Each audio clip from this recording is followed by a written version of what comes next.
This is a Strategist, episode 1891. My name is Zain Velji. With me, as always, Shannon Phillips and two-time Reed Award winner Stephen Carter.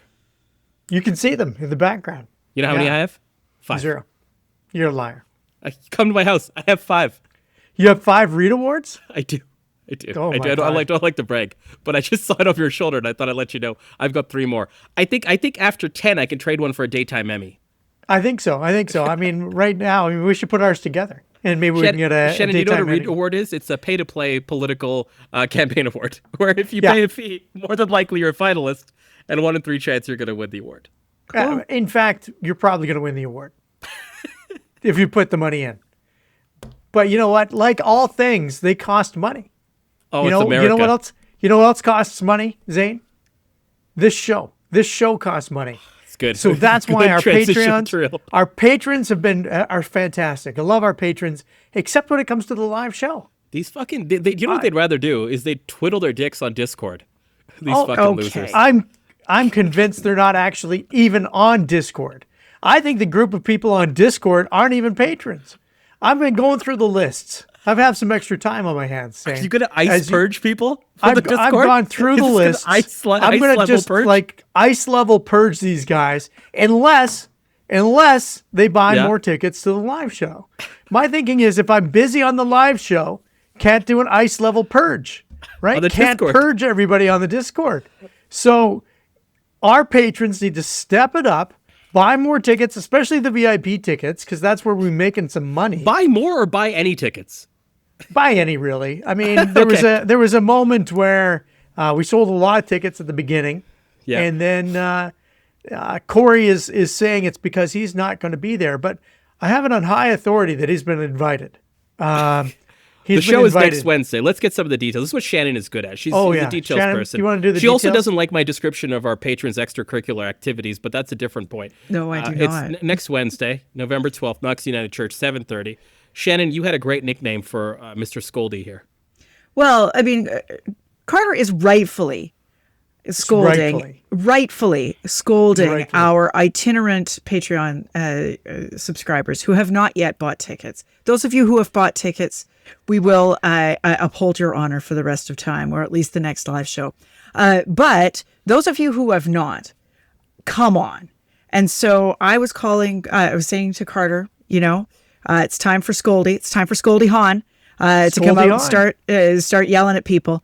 I mean, really, Patreon subscribers. Like, we do appreciate that you are not the itinerant losers that the people who don't subscribe to this show clearly are.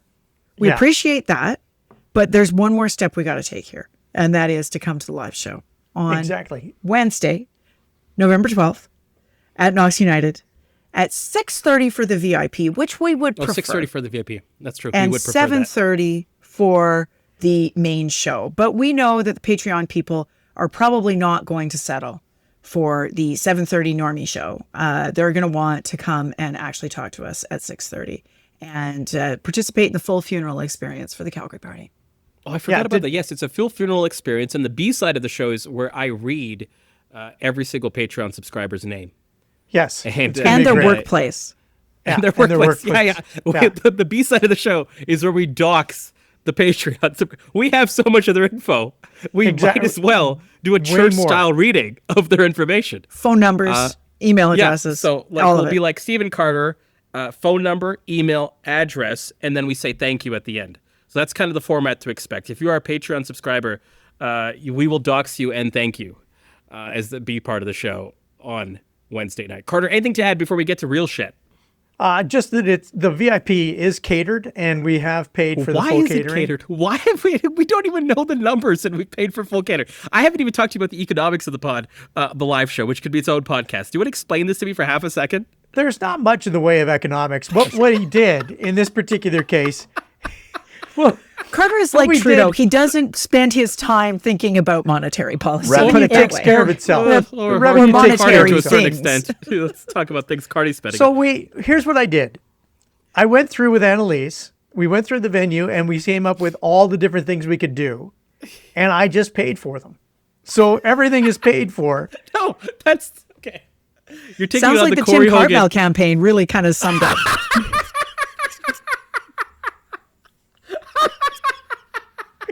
That was hurtful. We should just end it there. That's perfect. That was hurtful. Can we do the show now? Can we just do a show? What's the show? The whole show? I attended the show, and it was glorious. Fan-fucking-tastic. Speaking of fan-fucking-tastic, this is actually good in the way of transition material.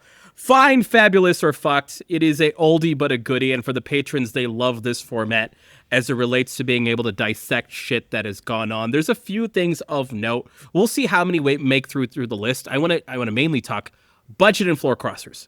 So, Stephen Carter, let me start here. I'll let you guys go wherever you really want on this, and we'll take the conversation. We'll kind of like move it on as it dries up. Fine, fabulous, or fuck the budget for the Liberals.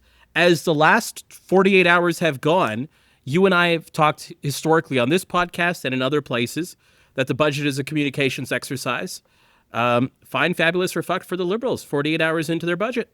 I think it's fine. I think that people are, not blown away by it. I think that people are saying, this is different than what we were expecting, but I don't think that we're seeing a massive uptick of anger.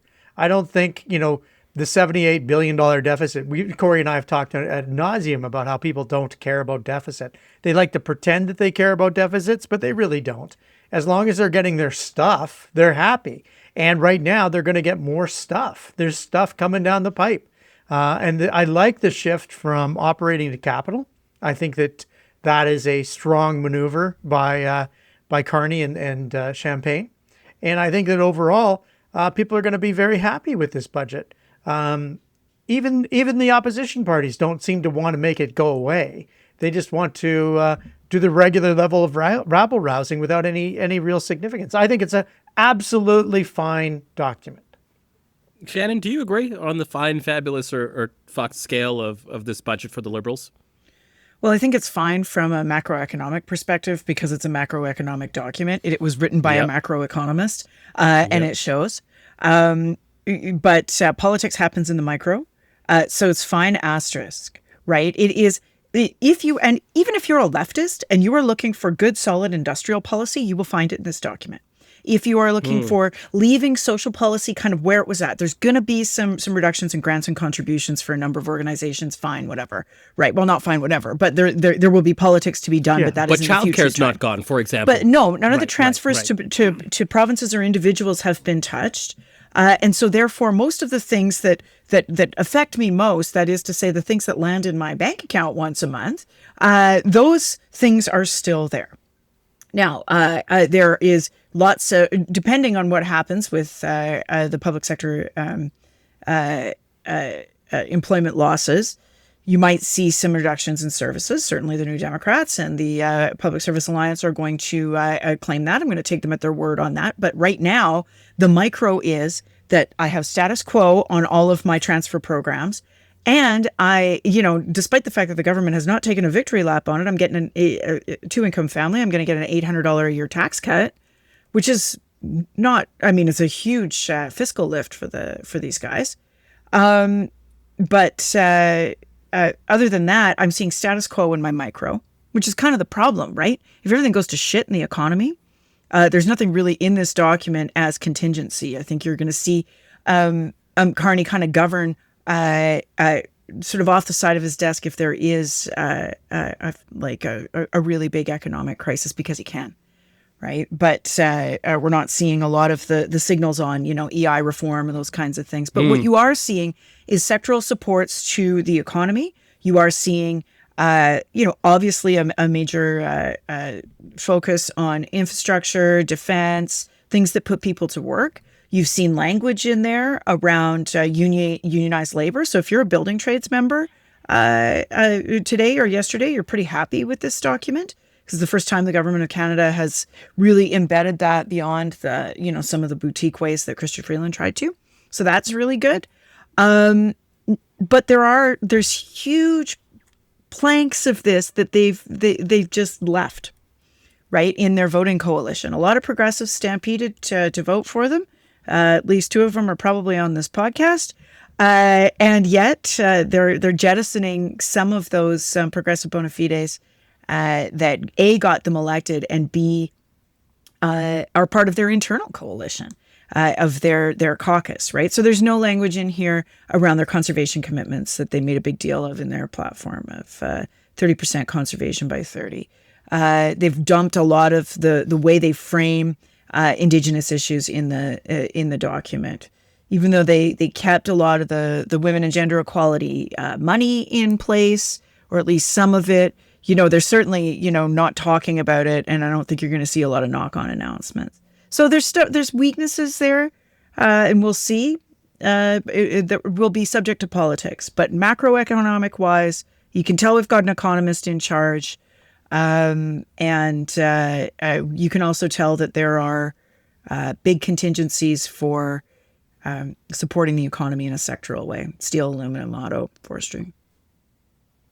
Carter, how do you want to deal with this? We've received some weird breaking news. Breaking news during the podcast. Like this is almost like I feel like Cronkite.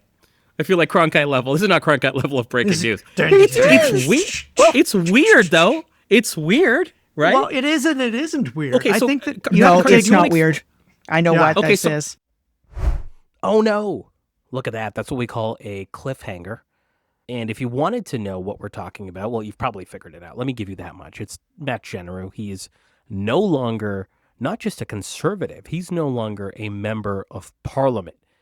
And if you want to know more about the strategy, the breakdown, what the conservatives need to do next, how fucked they are because of this, what this means for Matt Genereux, you got to subscribe to the Strategist Patreon, strategistpatreon.com. And of course, attend the live show, thestrategistlive.show. We'll see you soon.